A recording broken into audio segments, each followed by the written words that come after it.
الجنة أو كما قال صلی اللہ علیہ وسلم۔ اللہ تبارک و تعالیٰ کے نعمتوں میں سے بڑی نعمت وہ ایمان کی ہے، مبارک کلمے کی نعمت ہے۔ اس کلمے کی برکت سے ہم سب بھائی بھائی ہیں، ایک امت ہیں۔ لا الہ الا اللہ محمد الرسول اللہ کی برکت سے ہم سب جو ہے ایک امت ہیں۔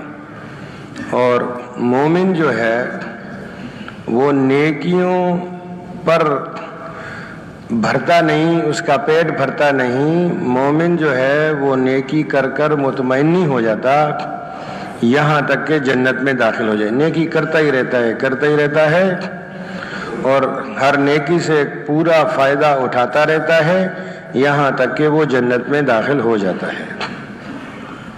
والله سبحانه وتعالى بفضله ومنه أنزل هذا الدين لسعادة البشرية في الدنيا والآخرة۔ اللہ تبارک و تعالیٰ نے یہ اپنا پیارا دین سارے انسانوں کی دنیا آخرتی کامیابی کے لیے آسمانوں سے نازل فرمایا ہے۔ ولكن يا اخوتي في الله، من الذي يسعد؟ الذي يصبح في حياته الامتثال واتباع امر النبي صلى الله عليه وسلم ولو كان عبدا حبشيا، والذي يخسر الذي لا يصبح في حياته الامتثال ولا الاتباع ولو كان عم النبي صلى الله عليه وسلم۔ فرمایا کہ اس دین کی جو اللہ پاک نے ہمیں دیا ہے اس میں سب سے اہم بات مان کے چلنا ہے اور نبی پاک علیہ الصلوۃ والسلام کی تابعداری ہے۔ اللہ کے حکم کو ماننا، حضور کی تابعداری میں چلنا، چاہے ایک رنگ کا کالا آدمی حبشی کیوں نہ ہو، وہ دنیا آخرت میں کامیاب ہو جائے گا۔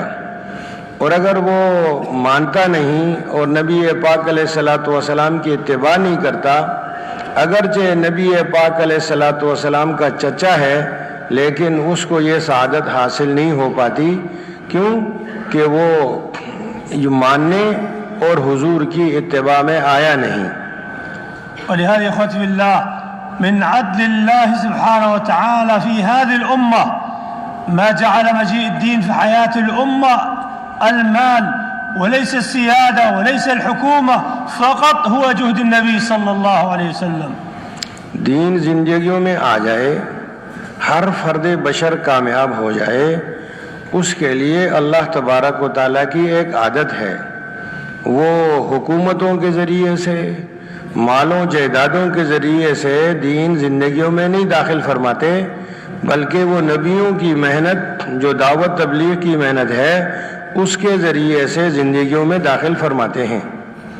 والذي اخوتي في الله جعل الله في حياته اليقين على ذاته، هذا الرصيد الذي ينفعه في الدنيا والآخرة، لا إله إلا الله، هذا الذي نحتاجه في هذه الدنيا، كما أصبح في حياة ربعي رضي الله عنه عندما ذهب إلى رستم ماذا قال له؟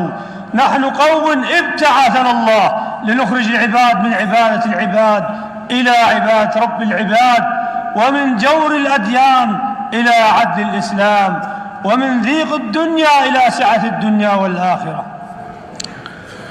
فرمایا کہ اس دین کی بنیاد وہ اللہ تبارک و تعالیٰ کی ذات اور صفات میں کسی کو شریک نہ کرنا، اللہ تبارک و تعالیٰ کے صفات کو اور اس کی ذات کے یقین کو دل میں بٹھانا ہے۔ لا الہ الا اللہ والا یقین، لا الہ الا اللہ والا یقین، یہ دل میں بٹھانا یہ اس امت کی سعادت ہے اور یہ اس کی بنیاد ہے۔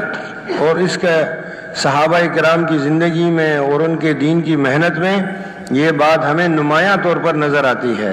دیکھیے سیدنا ربیع بن عامر رضی اللہ تعالیٰ عنہ رستم کے دربار میں جاتے ہیں تو جب وہ بات کرتے ہیں تو فرماتے ہیں ہم وہ قوم ہیں، اللہ تبارک و تعالیٰ نے ہمیں تمہاری طرف بھیجا ہے کہ ہم لوگوں کو، انسانوں کی بندگی سے نکال کر اللہ پاک کی بندگی کی طرف لاویں، اور دنیا کے رسم و رواجوں اور ازموں اور دوسرے جابرانہ طریقوں سے نکال کر اسلام کے ایک خوبصورت اور کمال جس میں انسان پاتا ہے اس زندگی کی طرف بلائیں اور دنیا کی تنگیوں سے نکال کر آخرت کی وسعتوں میں انسانوں کو ڈالیں، ہمیشہ ہمیشہ کامیابی دلوائیں، اس کے لیے ہمیں اللہ پاک نے انسانوں کی طرف بھیجا ہے۔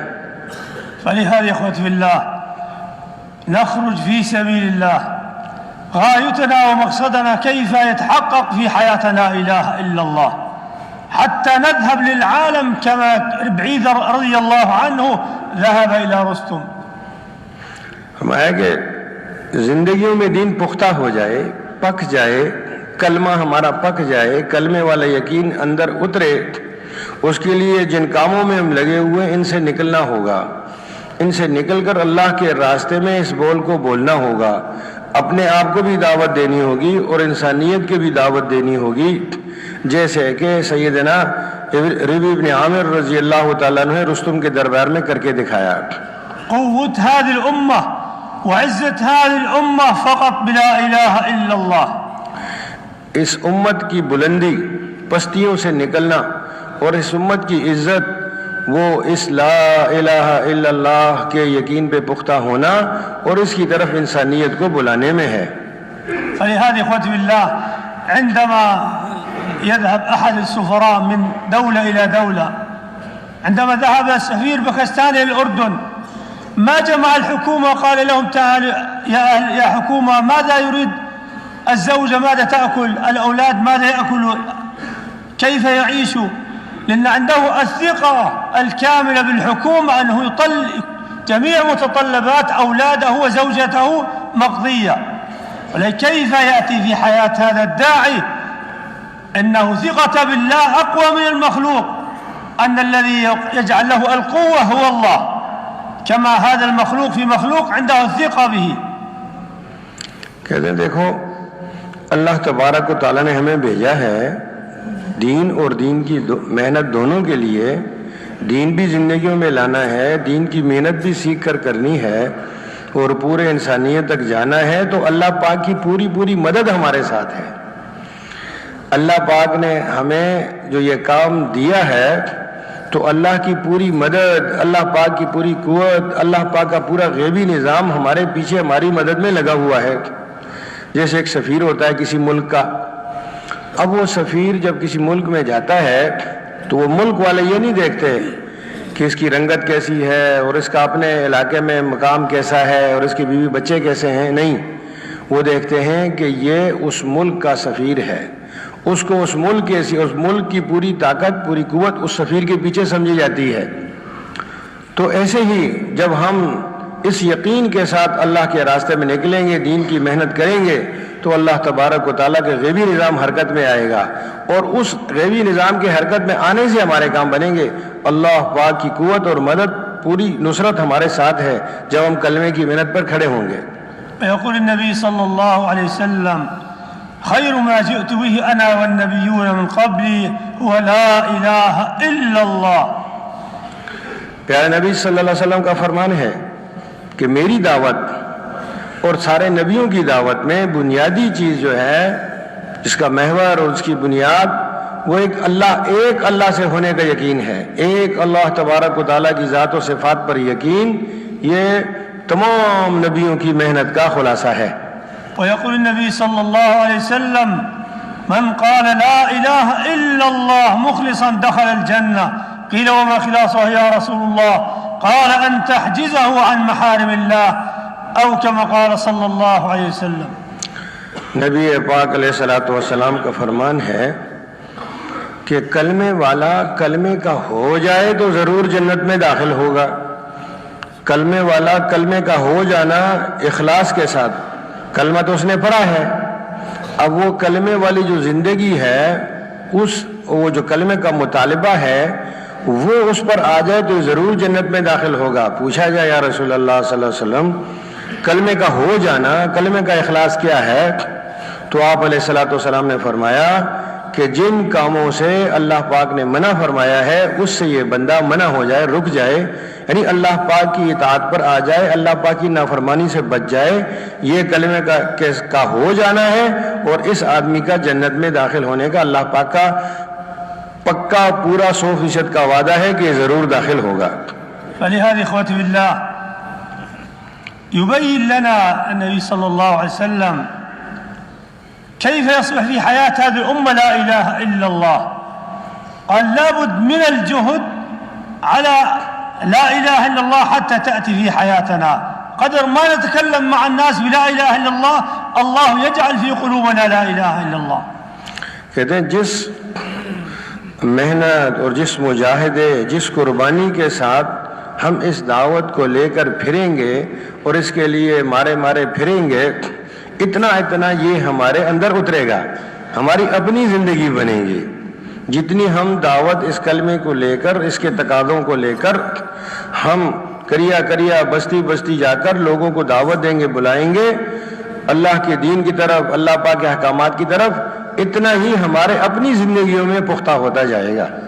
فلهذا إخوتي في الله ننظر في معركة بدر كم كانوا أقل من الصحابة رضي الله عنهم 313، ولكن تبين لنا هذه المعركة عن قيمة عظمة لا إله إلا الله. ما كان في قلوب النبي وأصحابه رضي الله عنهم إلا الله، الفعال هو الله، الناصر هو الله. ہمارے لیے مثال صحابہ کرام کی زندگی ہے کلمے والی زندگی کیسے تھی. بدر کا معرکہ جو ہے یہ ہمارے لیے سامنے واضح مثال ہے. عدد بھی تھوڑا، اسباب بھی تھوڑے، بے سر و سامان، دشمن ہر قسم کے کیل کانٹے سے لیس اور ہر قسم کی قوت کا مظاہرہ کرنے والا، لیکن وہ جماعت، وہ لوگ جن کے دلوں میں کلمہ بیٹھا ہوا ہے، اللہ کی ذات پر کامل یقین ہے، حضور علیہ السلام کے پورے طریقے پر ہیں، اللہ تبارک و تعالیٰ اس تھوڑی جماعت کو اس بڑی جماعت پر غلبہ عطا فرماتے ہیں، فتح عطا فرماتے ہیں، مدد کرتے ہیں، مدد کے لیے فرشتے اترتے ہیں. یہ ہمارے لیے مثال ہے کلمے والی زندگی کے، دلوں میں کلمہ اترنا اور کلمے والی زندگی پر آ جانے سے ایسے اللہ پاک کی مددیں آسمانوں سے اترتی ہیں. فجاءت النصرة من الله إلى هؤلاء الرجال، إلى الصحابة رضي الله عن النبي عليه الصلاة والسلام، من الله مدهم بالملائكة. ولكن ماذا قال الله سبحانه وتعالى يطمن أصحاب النبي عليه الصلاة والسلام؟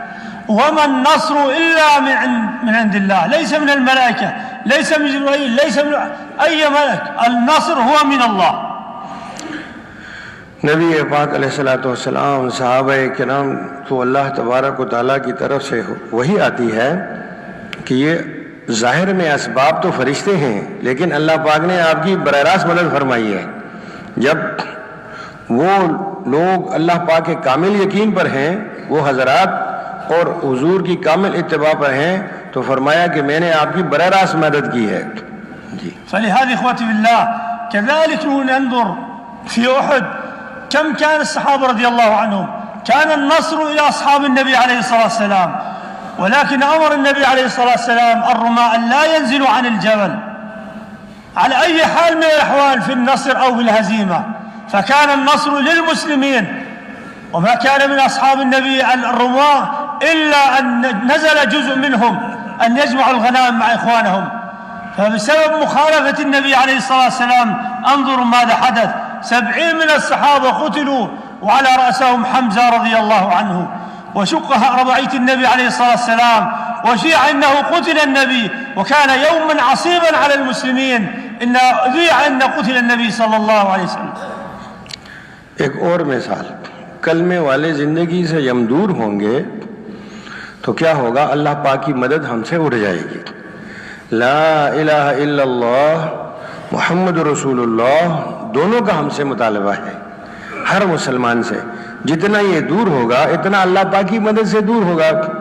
ایک اور مثال ہمارے پاس اس کی یہ ہے، دیکھیے احد کے اندر کثرت بھی ہے، اپنا علاقہ بھی ہے، لیکن ایک جگہ نبی پاک علیہ الصلوۃ والسلام ایک جماعت کو مقرر فرماتے ہیں کہ یہاں سے آپ نے تیر برسانے ہیں، یہاں سے نہیں ہٹنا. تو سارے لوگ نہیں ہلے، وہاں سے فتح ہو گئی، اللہ کی مدد آئی، فتح ہو گئی. چند ایک نے سمجھا کہ جنگ تو ختم ہو گئی، فتح ہے، چند ایک وہاں سے ہل گئے، اللہ کی مدد آئی ہوئی واپس چلی گئی.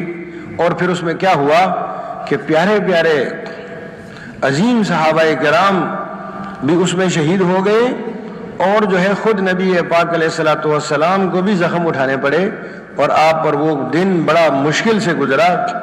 کئی 70 شہداء، یعنی ایک چھوٹی بستی مدینہ منورہ میں یوں سمجھو کہ ہر گھر میں ماتم ہے، ہر گھر میں رونا ہے، ہر گھر کا، جب چھوٹی بستی کے 70 آدمی شہید ہو جائیں تو کسی کا ماموں ہوگا، کسی کا چچا ہوگا، کسی کا بھائی، کسی کا خاون، کسی کا بیٹا۔ تو یہ ہمارے لیے مثال ہے، وہ تو بخشے بخشائے لوگ تھے، ہمارے لیے مثال ہے کہ دیکھو کہ اللہ پاک کے نبی کے فرمان سے پیچھے ہٹو گے تو اللہ پاک کی آئی ہوئی مدد واپس چلی جائے گی۔ فلهذا إخوتي بالله هذه المواقف ليس للتسلية ولا لأسرد الكلام، هذه المواقف هذه منهاج لهذه الأمة حتى ننظر إن باليقين ماذا يحدث باتباع النبي عليه الصلاة والسلام. إذا هذه الأمة امتثلت أمر الله واتبعت النبي عليه الصلاة والسلام الله يجعل لها السيادة والعزة في هذه الأرض. اس امت کو ایک کام دیا گیا ہے، اگر وہ اس کام پر کھڑی ہوتی ہے اس طریقے پر جس پر کہ نبی پاک علیہ الصلوۃ والسلام چھوڑ کے گئے ہیں، تو یہ امت دنیا کے انسانوں کی سردار بن جاتی ہے، اور قیادت اور سیادت اس کے گھر میں آ جاتی ہے، اس کے پاس آ جاتی ہے۔ اور جب اس منہج کو چھوڑ دیتے ہیں جس پر جو کام اللہ پاک نے ان کو دیا ہے اور حضور سپرد کر کے گئے ہم مجھے آپ کو، اگر ہم اس سے پیچھے ہٹتے ہیں تو ہم ذلتوں کی طرف چلے جاتے ہیں۔ یہ مثالیں ہمارے لیے نبی پاک علیہ السلام و صحابہ اکرام کے اس واقعے میں۔ فلهذا إخوتي بالله ننظر إلى سيدنا موسى عليه الصلاة والسلام عندما خرج من مصر، فما كان أمام سيدنا موسى عليه الصلاة والسلام وقومه إلا البحر، فنظروا أصحاب موسى قالوا يا موسى إنا لمدركون، البحر أمامنا والعدو خلفنا، ولكن الذي في قلبه لا إله إلا الله ماذا قال؟ كلا إن معي ربي سيهديني، فهو ينتظر أمر الله، فجاء الأمر من الله إلى موسى واضرب بعصاك البحر۔ دیکھیے قرآن پاک کے اندر یہ واقعات، یہ اس امت کی تربیت کے واقعات، لا الہ الا اللہ کے یقین کے دل میں اترے ہوئوں کے ساتھ اللہ پاک کی مدد کے واقعات۔ سیدنا موسیٰ علیہ الصلوۃ والسلام کے کثیر واقعات میں سے ایک واقعہ یہ ہے کہ جب آپ یعنی پہنچتے ہیں بحیرہ کلزم پر، پیچھے دشمن ہے، فرعون اپنے لشکر کے ساتھ، آگے سمندر ہے، تو ساتھ جو جن کا قدم ڈگمگا جاتے ہیں اور اللہ کی ذات پہ یقین پہ کمزوری ہوتی، کہنے لگے ہم تو پکڑے گئے۔ موسیٰ علیہ السلام آپ ہمیں کہاں لے آئے؟ سامنے پانی ہی پانی، پیچھے دشمن ہی دشمن، ہم تو پکڑے گئے۔ تو فرمایا نہیں، جس کا یقین ہوتا ہے وہ ہر حال میں اس کی توجہ اللہ پاک کی طرف ہوتی ہے، وہ ہر مصیبت پریشانی میں وہ اللہ پاک کی طرف متوجہ ہوتا ہے۔ فرمایا ہرگز نہیں، اللہ پاک میرے ساتھ ہے، میرا رب میرے ساتھ ہے، اور وہ مجھے اس بند راستوں میں میرے لیے راستے کھولے گا۔ فعندما يا اخوان ضرب البحر موسى عليه السلام امتثل امر الله، ففتحت 12 طريق الى بني اسرائيل، فما كان الله ما انت يا سيدنا موسى عليه الصلاه والسلام، الله دمر فرعون وقومه في زمانه، اقوى قوه في العالم اهل الباطل هو فرعون، فالله اهلكه. كذلك هذه الامه اذا قمنا باليقين وباتباع النبي عليه الصلاه والسلام الله يهلك عدونا ان لم يستجب الى الدعوه الى الله۔ اللہ والے حال کے آنے پر بدحال نہیں ہو جاتے، بلکہ حال کے اندر اللہ کے حکم کو دیکھ کر چلتے ہیں۔ اب حکم آیا کہ اپنی لاٹھی کو دریا پہ مارو۔ اب عقل تو یہ کہے کہ پیچھے فرعون کو مارو تو یا سپاہی کو تو ایک تو مر جائے، پانی پہ لاٹھی مارنے کا کیا ہے؟ لیکن حکم ہے پانی پہ لاٹھی مارو۔ لاٹھی ماری گئی، 12 راستے بن گئے، اور 12 راستے بنے، اور ان میں 12 کے 12 قبیلے پار ہوئے، اور فرعون جو کہ اپنے زمانے کا ہر قسم کے دنیاوی اسباب سے لیس پوری دنیا کا بادشاہ، اللہ پاک نے ان کو دکھایا کہ دیکھو جو اللہ پاک کی جب مدد آتی ہے اور جب اپنے نیک لوگوں کے ساتھ کیسے ان کو نجات دیتے ہیں، اور جب اللہ پاک کی پکڑ آتی ہے تو دیر تو ہوتی ہے لیکن اس میں اندھیر نہیں، پھر ان کو کیسے دنیا کے بادشاہ کو اللہ کی نافرمانی پر کیسے دنیا کے اندر غوطے کھانے پڑے، تو یہ اللہ پاک نے اس امت کے لیے ایک سبق کے طور پر دکھایا مجھے آپ کو کہ دیکھو اللہ پاک کی مددیں کیسی اترتی ہیں، اور پھر اللہ پاک جن سے ناراض ہوتے ہیں تو آنکھوں دیکھتے ہی دیکھتے کیسی ان کو اللہ پاک سزا دیتے ہیں۔ وبالصلاة يا إخوتي بالله، الله سبحانه وتعالى كما جعل البحر لموسى عليه الصلاة والسلام وقومه داخل البحر، الله جعل هذا الماء إلى أبو علاء الحضرمي رضي الله عنه من هذه الأمة من أصحاب النبي عليه الصلاة والسلام، عندما صلى ركعتين ثم قال جوزوا بسم الله فجازوا على الماء. فماذا يقول أبو هريرة رضي الله عنه؟ فيقول فوالله ما ابتلت خفاف إبلنا. فعندما رأوا الكفار قال هؤلاء ليس إنس، هؤلاء جن، فذهبوا موليين مدبرين، فالله جعل النصر لأبو علاء رضي الله عنه للصحابة رضي الله عنه. اللہ اکبر۔ ایک واقعہ اس امت کا، وہ تو بنی اسرائیل کا واقعہ تھا، یہ اس امت کا واقعہ۔ ابو علاء حضرمی رضی اللہ ذمہ دار ہیں، اور ابو ہریرہ رضی اللہ تعالیٰ عنہ جیسے صحابہ کرام ان کے ساتھ ہیں، اور آپ نے حکم فارس کا جو ہے معرکہ ہے، آپ نے حکم فرمایا کہ دریا کے اندر گھوڑے ڈالو۔ اب اللہ پاک کی مدد ان کے ساتھ ہے، سب اللہ کی دین کے لیے نکلنے والے ہیں، اور اللہ کی دین کے لیے انسانیت کے خیرخواہ ہیں، اور انسانیت کو انسانوں کی غلامی سے نکال کر اللہ کی بندے کی طرف لانے والے ہیں، اور خیرخواہ بن کے جا رہے ہیں۔ ساری کائنات ان کے لیے مسخر ہے، پانی صحابہ کرام کے لیے مسخر ہے، سب کے گھوڑے سب کے اونٹ جو ہے وہ دریا کے اوپر جا رہے ہیں۔ سیدنا ابو ہریرہ رضی اللہ تعالیٰ عنہ فرماتے ہیں کہ ہمارے گھوڑے کے کھر اور سم تک بھی گیلے نہیں ہوئے، اور سارے کے سارے ہم پار ہو گئے۔ سامنے والوں نے دیکھتے ہی کہا یہ تو کوئی انسان نہیں، یہ تو جن ہیں، جن آ گئے، اور مار کا چھوڑ کے اسی طرح ہی بھاگ گئے۔ اللہ پاک نے بغیر مار کی فتح عطا فرما دی۔ فلهذا اخوتي بالله هذه الصلاة عظيمة، هذه هدية لهذه الأمة إلى النبي لهذه الأمة صلى الله عليه وسلم. فبالصلاة صلاتنا تبدأ من الوضوء.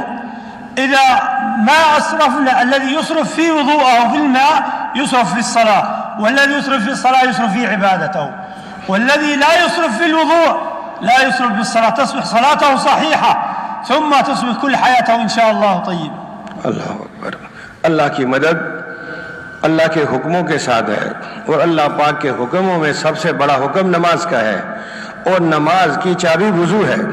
جس کے وضو سے اسراف ختم ہو گیا، پانی کی ضیاع ختم ہو گیا، اس کی نماز سے اسراف ختم ہو گیا، اس کی نماز خشوع والی بنے گی۔ جب جس کے وضو سے اسراف ختم ہوا تو اس کی نماز جاندار ہوگی، اور جس کی نماز جاندار ہوگی اس کی ساری زندگی شاندار ہو جائے گی۔ يذكرنا أحد إخوان من مشايخ من الكوهات يقول كنت خارج في أحد المدن وذكرتهم في الوضوء، فعندما قال بعد سنوات رجعت إلى هذه المدينة قال يا شيخ والله نحن منذ ذكرتنا بالوضوء ما أسرفنا في الوضوء كامل، فوالله وجدنا في الوضوء في خير، عدم الإسراف في أهلنا وفي صلاتنا وفي عبادتنا، تغيرت حياتنا كلها۔ کہتے ہیں ہم آپ کے بزرگوں میں سے کوہاٹ کے کسی بزرگ کے پاس ہم بیٹھے تھے، انہوں نے ہمیں واقعہ بتایا کہ ہم نے اپنے ساتھیوں سے ایک دفعہ ترغیب دی کہ بھئی اپنے وضو سے یعنی پانی کا اسراف ختم کرو۔ تو جب ساتھیوں نے بات سنی انہوں نے بسم اللہ کی، اور ماشاءاللہ جماعت میں نکل کر آدمی کا جذبہ ہوتا ہے، ان کے بات لگ گئی اور ساتھیوں نے عمل شروع کیا۔ تو کہتے ہیں 7 سال فرماتے ہیں گزرے، ان ساتھیوں کی زندگی میں انقلاب آیا، ان کے مالوں میں، ان کی جانوں میں، ان کی نمازوں میں ایک اللہ پاک نے برکت ڈال دی۔ جب ہم اپنی زندگی سے اسراف کو ختم کریں گے تو اللہ تبارک و تعالی ہماری نمازوں میں، ہماری عبادات میں برکت فرمائیں گے۔ وأخذوا بحديث النبي عليه الصلاة والسلام لا تسرفوا في الماء ولو كنت على جنب نهر۔ فرمایا نبی پاک علیہ الصلوۃ والسلام نے پانی کو ضائع نہ کرو وضو کے اندر، اگر کہ تم دریا کے کنارے وضو کر رہے ہو۔ فإذا أخوت في الله أصبح في حياتنا الصلاة، تصبح في حياتنا القوة وثقتنا بالله، نتصل بالله بهذه الصلاة، أي أمر حسبنا نفزع إلى الله بالصلاة كما كان يفعل النبي صلى الله عليه وسلم. اللہ پاک کے ساتھ تعلق والے اوامر میں سے ایک نماز بھی ہے. جتنی ہماری نماز جاندار بنے گی اتنی ہمارے اللہ پاک کے ساتھ تعلق کبھی ہوتا جائے گا. وإذا أصبح في حياة هذه الأمة الصلاة لا بد يا أخوتي بالله من العلم. العلم نور والجهل ظلمة، فرسولنا صلى الله عليه وسلم جاء لهذه الأمة بالنور الكامل. فكيف نتبع النبي عليه الصلاة والسلام؟ لا بد أن نتبع النبي، نجلس مع العلماء ونعرف كيف نصلي، ماذا مطلوب مننا في 24 ساعة. 24 گھنٹے کی زندگی اللہ پاک کے احکامات پہ آ جائے، نبی پاک علیہ الصلوۃ والسلام کے طریقوں پہ آ جائے، ہماری نمازیں درست ہو جائیں، ہماری سارے زندگی درست ہو جائے. اس کے لیے ہمارے لیے بہت لازم ہے کہ ہم اپنی زندگی میں اوقات میں ایک معتدل حصہ نکال کر اپنے علماء کے پاس بیٹھیں اور ان کے سامنے اپنے نماز کے اور اپنے زندگی کے جو مسنون طریقے ہیں، جو اللہ پاک کے احکامات ہیں، الاہم فالاہم، اس کو ہم سیکھتے چلے جائیں تاکہ اللہ کی مدد ہمارے زندگیوں میں شامل حال ہوتی چلی جائے. إخوتي بالله في هذه الأمة الآن في الصلاة، في الأفراد في حياتهم الصلاة المطلوبة الذي يريدها الله، ولكن الله يريد من الأمة قد أفلح المؤمنون الذين هم في صلاتهم خاشعون. إذا أصبح في حياة الأمة الخشوع جماعي جميع الأمة الله ينزل النصر على هذه الأمة. جب ہماری نمازوں میں خشوع آئے گا اللہ پاک کی مدد کے غیبی خزانے آسمانوں سے کھلیں گے. جب ہماری نمازوں میں خشوع آئے گا تو اللہ پاک کی مدد کے غیبی خزانے آسمانوں سے ہم پر کھلیں گے. نماز کے ذریعے سے پوری زندگی اس امت کی درست کیسے ہوگی کہ جو نماز اللہ پاک کے ہاں مطلوب ہے، ایک میری آپ کی نماز ہے، ایک اللہ پاک جو ہم سے چاہتے ہیں، جو اللہ پاک نے ہمیں نماز بتائی ہے اس طرح ہم نماز پڑھنے والے بن جائیں تو یہ خشوع والی نماز ہے، اور اس پر پوری امت کی اصلاح اس میں چھپی ہوئی ہے اور اللہ پاک کی غیبی مدد اس میں چھپی ہوئی ہے. فلهذا إخوتي بالله كثير من أشياء الدنيا عندما نذوقها نجد حلاوة هذا الشيء ونحس بهذا حلاوة ونقول اللي حولنا هذا شيء طيب تفضل كل منه، ولكن كيف نجد حلاوة هذه الصلاة حتى نقوم بهذه الصلاة بالعزيمة والثقة بالله. ایک مٹھاس ہے دنیا کی چیزوں کی اور ایک ہے مٹھاس ہے اللہ پاک کے حکموں کی. دنیا کی چیزیں ہم چکھ کر اس کے ذائقے کو محسوس کرتے ہیں اور اندر لے جاتے ہیں. کیا ہم نے اللہ پاک کے حکموں کی مٹھاس بھی چکھی ہے؟ کیا ہم نے نماز کی مٹھاس بھی چکھی ہے؟ وہ کیسے چکھیں گے بھائی؟ وہ نماز جس کے دلوں کے اندر حلاوت آئے، وہ نماز جس سے زندگی بدل جائے، اور وہ نماز جس سے اللہ پاک کی مدد آسمانوں سے اترے اور ہماری دنیا اور کی زندگی بن جائے، وہ تو اللہ پاک کے ہاں مطلوب نماز ہے. فلهذا إخوتي بالله إذا أصبح في حياة الأمة حلاوة الصلاة وقيمة الصلاة نراقب أنفسنا نعمل لأجل الله هذه الأعمال. کہتے اعمال کا سارے اعمال کا مزہ زندگی میں آ جائے، نماز کا بھی. اس کے لیے ہمیں اپنے اعمال کی نگرانی کرنی ہوگی اور ہمیں مراقبہ کرنا ہوگا کہ ہم عمل کس لیے کر رہے ہیں، کیوں کر رہے ہیں، کیسے کر رہے ہیں. ہاں فإذا أصبح في حياة الأمة المراقبة والإخلاص الله يستجيب إلى هذه الأمة إن شاء الله.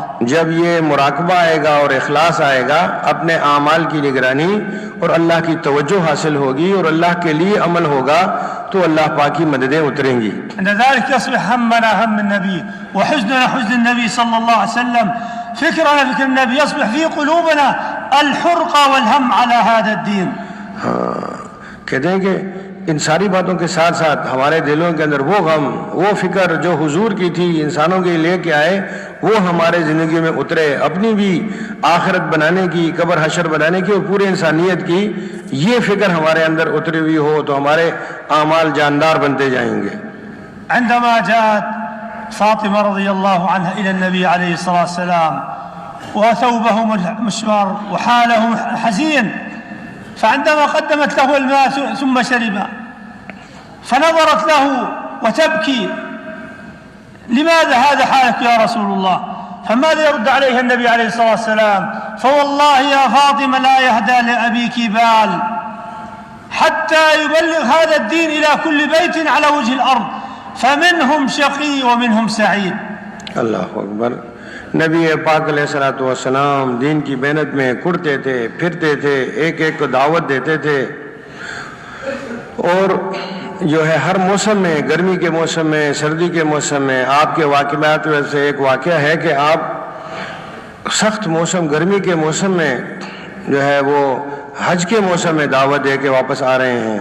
سیدنا فاطمہ رضی اللہ تعالیٰ آپ کو دیکھ کر نڈال ہو جاتی ہیں، پانی لے کے آتی ہیں، آپ کے پرانے پھٹے کپڑوں کو دیکھ کر، آپ کی گرد آلود چہرے کو دیکھ کر آپ بڑی غمگین ہوتی ہیں۔ تو اور فرمایا کہ آپ کیوں اپنے آپ کو اتنا تھکاتے ہیں؟ تو فرمایا تیرے ابا کا حال تو تب درست ہوگا جب ہر کچے پکے گھر میں اللہ کا دین پہنچ جائے اور ہر فرد بشر کو اللہ کا یہ کلمہ پہنچ جائے۔ ان لوگوں میں سے نیک بخت بھی ہیں، بدبخت بھی ہیں، لیکن نبی کے ذمے تو کام ہے، اور وہ فکر حضور کو لگی ہوئی تھی کہ آخری انسان تک کیسے میرا یہ کلمہ پہنچے گا۔ چنانچہ اس فکر میں آپ جو ہے اپنے آپ کو یعنی تھکا رہے تھے، محنت فرما رہے تھے، اور آپ کی بچی آپ کو دیکھ کر آپ پہ رحم کھا رہی تھی۔ فلهذا اخوتي في الله عندما النبي عليه الصلاة والسلام أصبح يحتضر إلى الموت فتنظر فاطمة له وتبكي فتقول يا رسول الله تحزن عليه، فيقول ماذا يقول النبي عليه؟ يا فاطمة لا حزن بعد اليوم. لماذا؟ لأنه قدم النبي عليه الصلاة والسلام، وعندما توفاه الله ثم جعل التراب على النبي عليه الصلاة والسلام رسول هذه الأمة رحمة للعالمين. ماذا قالت فاطمة رضي الله عنه؟ أطابت أنفسكم أن تحثوا على رسول الله التراب صلى الله عليه وسلم. فهذا رسولنا الذي نحتاج أن نقوم نأخذ هذه الرسالة جهد النبي ونقوم فيها للعالم إن شاء الله. کہتے ہیں ہمارے نبی ایسے نبی کہ وہ موت کے وقت بھی امت کو نہیں بھولے، زندگی تو کھپائی لگائی، گھڑی گھڑی لحظہ لحظہ فکر کرتے رہے، اور موت کے وقت بھی امت کو یاد کرتے رہے اور امت کی فکر میں لگے رہے۔ سیدنا فاطمہ رضی اللہ تو یہی بیٹی آپ کے پاس تشریف لاتی ہیں تو غمگین ہوتی ہیں۔ فرمایا آج تو غم ختم ہو گیا، یعنی آپ غمگین نہ ہوئیے، اللہ تبارک و تعالیٰ نے جو کام مجھے دیا تھا میں نے اس کو ادا کر دیا۔ تو یعنی حضرت سیدنا فاطمہ رضی اللہ تعالیٰ کے غم کو، یعنی اس آپ کے غم کو سمجھ رہی ہیں وہ، اور آپ کے لیے کڑ رہی ہیں۔ کیوں کہ آپ کی اس حالت کو جو امت کی فکر میں آپ کی تھی موت تک، وہ ان کے سامنے تھی۔ فلهذا اخوتي بالله هذا رسولنا صلى الله عليه وسلم الذي الله قال في حقه وما أرسلناك إلا رحمة للعالمين. یہ ہمارے رسول ہیں، یہ ہمارے نبی ہیں جن کی شان میں اللہ تبارک و تعالیٰ فرماتے ہیں کہ میں نے تو آپ کو سارے عالموں کے لیے رحمت بنا کے بھیجا ہے۔ فالله سبحانه وتعالى توفاه من يكون رحمة للعالمين إلى يوم القيامة. ہاں، اللہ نے ان کو لے لیا، جیسے حضرت فاطمہ فرماتی ہے جب حضور وفات پا گئے تو ان پر مٹی ڈالنے لگے ڈالنے والے، تو فرمایا کیا تم اپنے رسول پر مٹی ڈال رہے ہو؟ یعنی وہ رسول جو ہمارا سب کا خیر خواہ تھا، تو ہمارے خیر خواہ رسول پوری امت کے، ہر فرد بشر کے، تو ہم نے آج اس کی فکر میں کیا حصہ ڈالا ہے، یہ مجھے آپ سے مطالبہ ہے۔ هذه الأمة نحن وأنتم إن شاء الله رحمة للعالم، نوصل هذه الرحمة إلى العالم جميعا إن شاء الله۔ تو ہمیں بھی، ہم یہ امت ہیں، ہم نے کلمہ پڑھا ہے، ہم حضور کے امت ہیں، ان کے نام لیوائے ہیں، تو ہمیں بھی ان کی طرح رحیم بننا چاہیے، شفیق بننا چاہیے، اور ان کی اس رحمت کو لے کر پوری دنیا کے انسانوں کو اس کی طرف بلانا چاہیے۔ وحقيقة يا أخوتي بالله الذي نريد أن نقوله ما جئنا من بلادنا أن نجلس نتكلم، ولكن مثالنا مثال التلميذ الذي يتكلم أمام أستاذه حتى يرجع إلى بلاده بفكر النبي وهم النبي صلى الله عليه وسلم۔ کہ دیکھو اور بات بتاؤں، دیکھو ہم آپ کے پاس اپنے ان پیاروں جگہوں کو چھوڑ کر کس لیے آئے ہیں؟ ہاں یہ بات بھی ذرا سنو، کہتے ہم اس لیے نہیں آئے دوسری کسی کام کے لیے، ہم وہ فکر اور وہ غم، وہ درد جو حضور کا تھا، تو ہم اس کو سیکھنے آئے ہیں یہاں پر، اور ہم یہ جو بیان آپ کے پاس کر رہے ہیں یہ ایسے جیسے ایک شاگرد اپنے استاد کو سناتا ہے۔ آپ تو اس فکر کو لینے والے ہو، لہذا یہ ہمیں ترغیب دے رہے ہیں کہ آپ اس فکر میں آگے بڑھیے۔ دیکھو ہم جیسے یعنی ہمارے ملکوں جیسے لوگ آپ کے پاس سیکھنے آئے ہوئے ہیں، تو آپ لوگ بھی جو حاضرین ہیں اس محنت میں اور بڑھ چڑھ کر حصہ ڈالو، تو انشاءاللہ تعالیٰ پوری دنیا آپ کے قدموں میں ہے۔ فيا إخوتي بالله الذي يبني الجامعة ويجعل فيها كل متطلبات الجامعة ويأتي الطلاب إلى الجامعة والطلاب موجودون في الجامعة ولا يوجد الأستاذ، ماذا يفعل الطالب؟ ایک آدمی یونیورسٹی بناتا ہے، دارالعلوم بناتا ہے، جامعہ بناتا ہے، تو اس میں جو ہے طالب علم آتے ہیں، استاد نہ ہوں تو اس جامعہ کا کیا حال ہوگا، یونیورسٹی کا کیا؟ استاد ہو ہی نہ، استاد غیر حاضر ہو جائیں، طالب علم تو آتے رہیں۔ جی فالآن الطلاب يأتوا من جميع العالم اب سارے دنیا سے طالب علم تبلیغ کے آپ کے پاس آ رہے ہیں إلى باكستان، پاکستان کو، ولكن الطلاب يريدون الأستاذ أن يكون